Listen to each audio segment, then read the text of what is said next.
त्या ठिकाणी आपल्याला क्वेश्चन नंबर 3 सॉल्व करायचा आहे.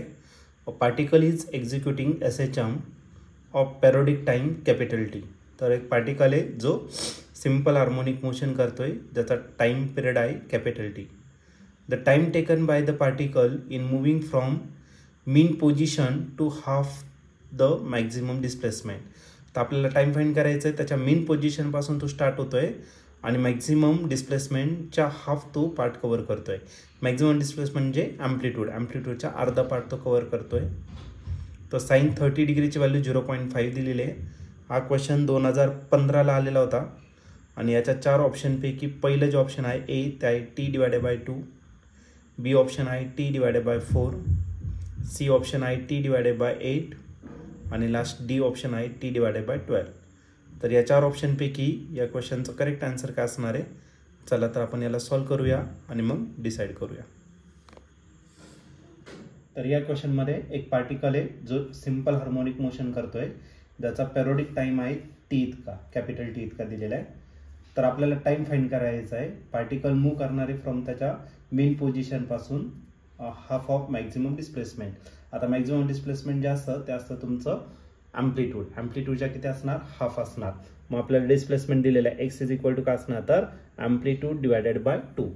आता पार्टिकल कुठून स्टार्ट झालाय? मेन पोझिशन पासून मूव्ह होतोय आणि particle starting from the mean position, then equation of displacement is equal to x a sin omega T. हे काय असणार तर तुमचं डिस्प्लेसमेंटचं इक्वेशन. आता या ठिकाणी x दिलेलं आहे, तुम्हाला x ची व्हॅल्यू दिली आहे ती पुट करू आपण नंतर. a पण a च्या टर्म मध्ये दिलेलं आहे. साइन ओमेगाच्या जागी आपण टाकणार आहे 2π/कॅपिटल T आणि into small t. Small t आपल्याला फाइंड करायचा.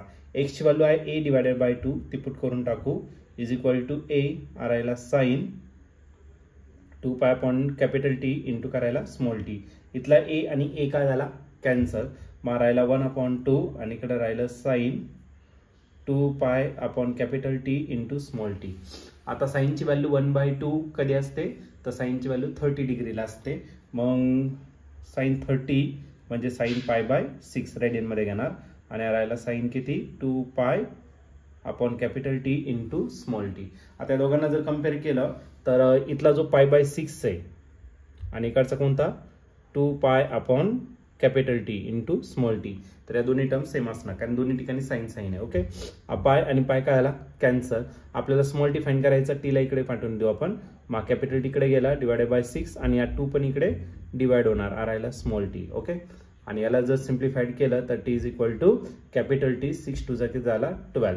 तर एवढा तुम्हाला काय लागणार आहे? टाइम लागणार आहे. आणि या ठिकाणी ऑप्शन जर बघितलं तुम्ही तर ऑप्शन नंबर डी जो आहे तो या ठिकाणी आपल्या या क्वेश्चनचा करेक्टली मॅच होतोय. मग या क्वेश्चनचं जे ऑप्शन असणार ते ऑप्शन डी म्हणजेच T/12 एवढं टाइम तुम्हाला लागेल.